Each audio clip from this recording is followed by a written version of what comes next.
All right, let's dive right into this explainer. Picture this. It's 2007, and a massive, crippling power shortage is hitting a major industrial hub. Now, to fix a crisis like that, you'd probably expect the government or some giant utility company to step in, right? Well, instead, we're looking at a pretty unusual scenario. How on earth does a textile company step up to save an entire city from going dark? I am super excited to guide you through today's explainer, where we're going to decode the engineering and business brilliance behind Liberty Power Tech Limited, or LPTL for short. We'll see how a truly devastating energy crisis essentially forced this incredible industrial pivot, literally turning factory owners into power barons, simply out of sheer necessity. So, here's our roadmap for today. We're going to start with the 2007 power crisis, then look at that wild pivot from textiles to power generation. After that, we'll break down the combined cycle technology they used, dig into the business of power, and finally, examine LPTL's incredibly rare debt-free legacy. Let's get into it. Chapter 1. The 2007 Power Crisis, a threat to the Manchester of Pakistan.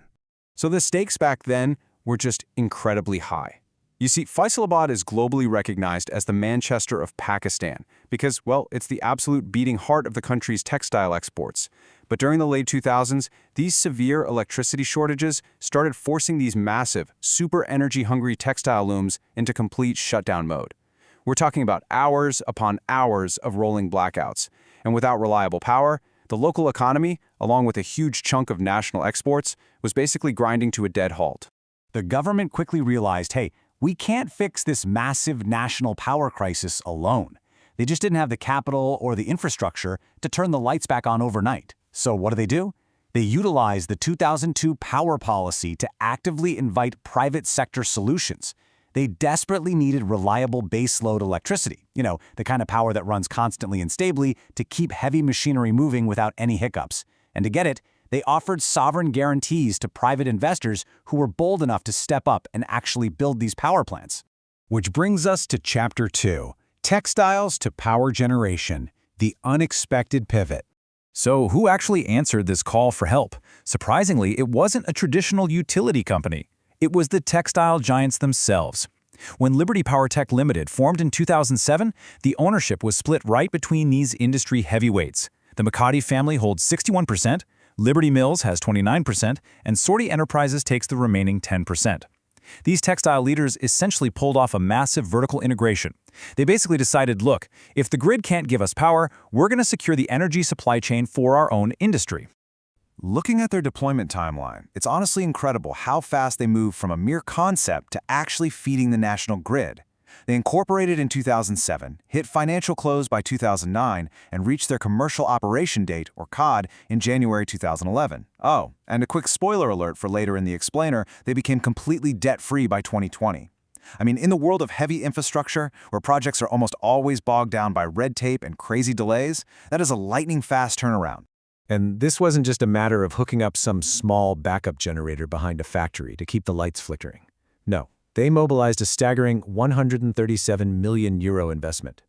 They went straight from operating textile looms to financing massive power engines, setting up a state-of-the-art independent power producer, or IPP. This thing boasts a gross capacity of 200 megawatts. To put that into perspective, that is enough electricity to power massive industrial sectors and keep heavy machinery humming 24/7. All right, Chapter 3. Combined Cycle Technology Explained. Recycling Wasted Energy.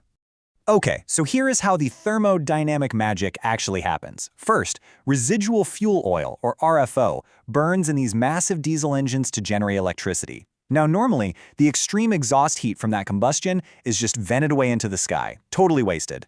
But rather than losing it, LPTL captures that exhaust in specifically designed waste heat exhaust gas boilers. That trapped heat is then used to boil water into high-pressure steam, and then that steam is piped in to spin a secondary turbine. So they are literally generating extra electricity without burning a single extra drop of fuel. Pretty brilliant, right? Thanks to this combined cycle setup, the plant achieves a phenomenal thermal efficiency of roughly 45%.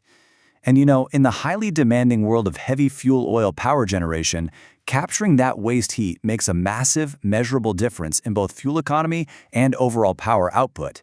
It literally squeezes every possible megawatt out of the fuel they buy. By demonstrating the clear advantage of this combined cycle over the older open-cycle systems, which again literally just waste valuable exhaust heat straight into the atmosphere, LPTL set a completely new benchmark for other independent power producers in Pakistan. They essentially pushed the entire sector to abandon older, less efficient systems in favor of this recycling technology. It forever altered the baseline expectations for power plant engineering in the country. And to make absolutely sure they never let the grid down, the plant relies on a modular setup. So instead of one giant turbine that could fail and black out the city, they use 11 individual Wärtsilä's 18V46 diesel engines. This is smart because if one engine needs a tune-up or some routine maintenance, the other 10 can just comfortably keep running. Plus, they outsource their operation and maintenance directly to the Finnish giant Wärtsilä, which guarantees an incredibly high availability factor. That's what keeps Faisalabad's factories running smoothly around the clock. Moving on to Chapter 4, the business of power, navigating the market. Now, the core of their business model relies on what's called a take-or-pay agreement. This is a 25-year contract where the government pays a capacity charge to the plant, even if the plant isn't actively generating electricity at that exact moment. As long as the facility is available, well-maintained, and ready to fire up on demand, they get paid.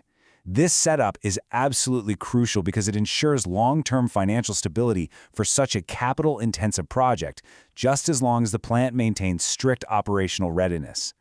But navigating this ecosystem is incredibly complex. LPTL operates in a single-buyer model, meaning they sell 100% of their power to a government purchasing agency. Everything is highly regulated and audited by the national authority, and fuel price fluctuations are just passed through to the buyer. However, this whole system faces a massive challenge known nationally as circular debt.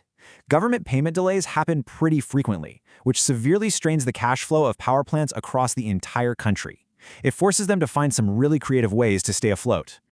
Despite these massive national financial hurdles, LPTL actually showed incredible fiscal discipline.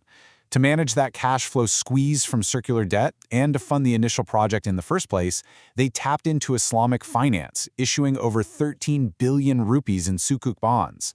It was a very strategic financial move to ensure they could survive those payment delays from the government while still paying their own suppliers and, keeping the engines burning. And that brings us to Chapter 5, a debt-free energy legacy, the 2020 milestone. So in December 2020, LPTL reached a truly monumental milestone. They successfully paid off all of their long-term project-related debt.